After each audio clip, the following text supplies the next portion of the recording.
Bonjour à tous, alors aujourd'hui je vais vous faire une vidéo un peu particulière sur la préparation de l'oral et plus particulièrement du grand oral. Donc c'est une nouvelle épreuve qui est coefficient 16 et qui va devoir vous permettre de répondre à une question en utilisant vos deux spécialités. Alors ici, je vais vous parler de la préparation du grand oral, mais du point de vue mathématique. Alors déjà, quelques petits conseils techniques. Sachez que vous avez un temps de préparation de 20 minutes, où vous pouvez par exemple préparer un support, mais que vous ne pouvez pas forcément montrer, mais qui va vous servir avec vos idées clés pour remettre les choses en place. Ça, c'est votre premier point. Préparation de l'oral, ça veut dire qu'on ne veut pas vous voir avec sur vos notes, d'où cet objectif que vous n'ayez pas de support. L'objectif, c'est de vous voir pouvoir vous exprimer. Sachez que l'oral, donc, il va durer en tout 15 minutes. Vous allez avoir 5 minutes pour présenter votre exposé et 10 minutes d'entretien durant lequel le jury va vous poser des questions sur votre oral, peut-être demander des précisions supplémentaires ou aller vers des questions de vos spécialités.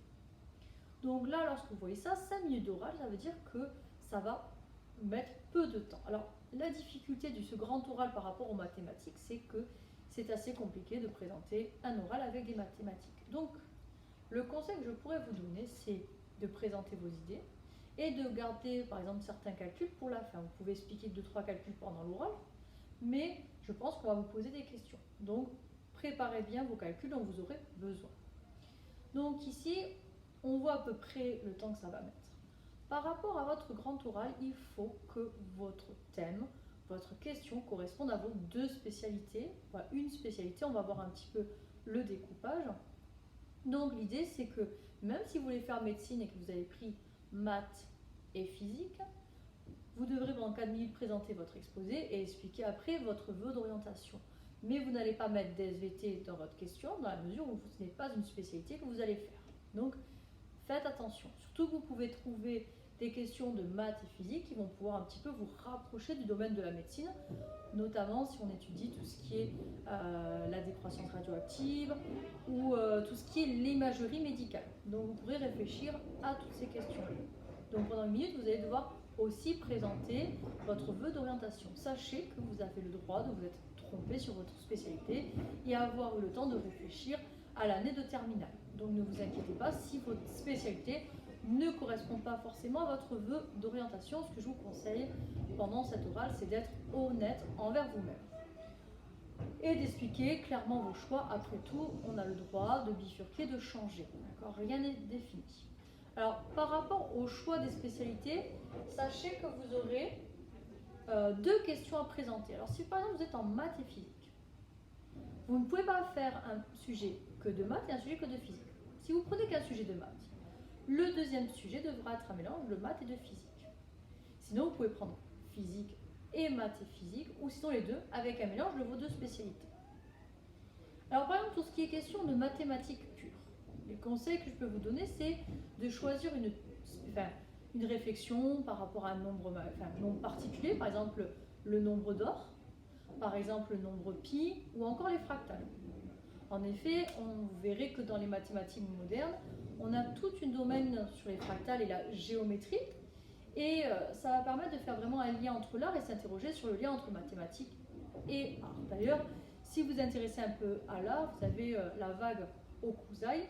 En fait, c'est l'utilisation vraiment des fractales. Donc ça, c'est un premier point.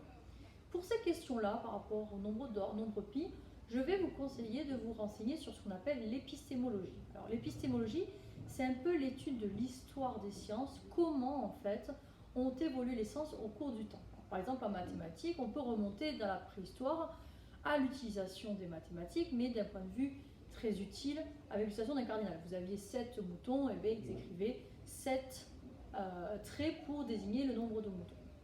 Puis ensuite, on va avoir l'Égypte ancienne avec une écriture particulière, l'utilisation des mathématiques d'un point de vue purement pratique. Par exemple, en architecture, on va avoir l'apparition de pi qui est 22/7, où on va avoir des problèmes pratiques de découpage des quantités de grains de riz ou encore de répartition des richesses, donc c'est très pratique. Vous allez avoir en Chine, etc., vers Babylone, des notations très différentes des mathématiques. On va avoir un énorme changement des mathématiques lors de l'Antiquité. Alors, qu'est-ce qui se passe en Antiquité ? On a une véritable philosophie qui se met en place avec une construction de ce que sont les mathématiques. On va voir apparaître par exemple la notion d'incommensurabilité, donc de nombres irrationnels, notamment avec racine carrée de 2 et Pythagore, ou encore vraiment de recherche du nombre pi dont vous pourrez parler. Alors là, on voit une véritable philosophie qui se met en place avec notamment l'école pythagoricienne qui va considérer que tout est nombre. Alors on va voir apparaître des notions mathématiques très fortes comme les axiomes. On va parler de tout ce qui est géométrie euclidienne, on va avoir des écrits dessus.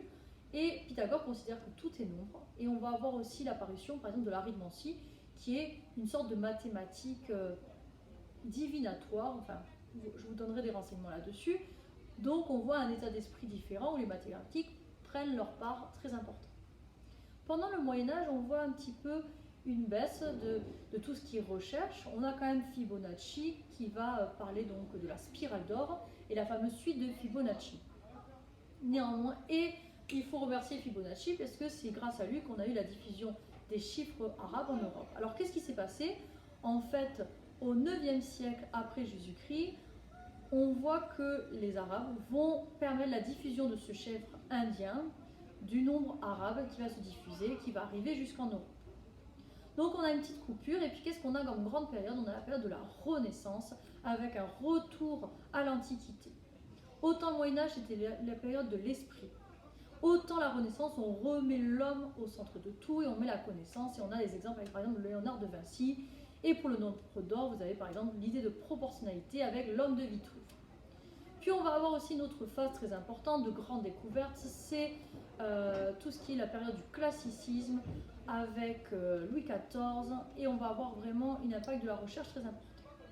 Au niveau des mathématiques, on va avoir apparaître tout ce qui est les grandes découvertes, et puis on va avoir dès le 19e, 20e siècle des réunions de mathématiciens avec le mathématicien par exemple Abel, avec la notion des ensembles. Alors maintenant, ce qu'on voit, c'est surtout les mathématiques liées à l'informatique.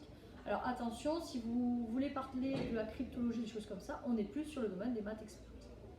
Tout ce qui est donc là, l'épistémologie, ça va vous permettre par exemple pour des gens qui auraient choisi mathématiques et spécialité histoire ou spécialité HLP, de travailler sur ces notions-là. Vous pouvez même travailler en HLP sur la notion d'esprit, de philosophie des mathématiques avec cette recherche de vérité.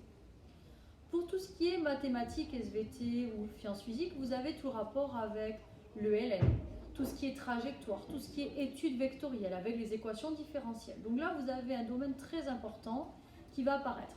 Avec le LN en chimie, vous allez avoir la différence entre le LN et le log qui possèdent les mêmes propriétés, mais on ne va pas l'utiliser dans le même domaine. Donc là, on va avoir ça. Et en économie, vous avez tout ce qui est statistique, tout ce qui est probabilité, ou encore avec l'indice de Gini, vous allez avoir l'apparition de calcul intégral qui va faire son apparition. Voilà à peu près tout ce que j'avais à vous dire pour la préparation de l'oral. Je vous souhaite bon courage à tous.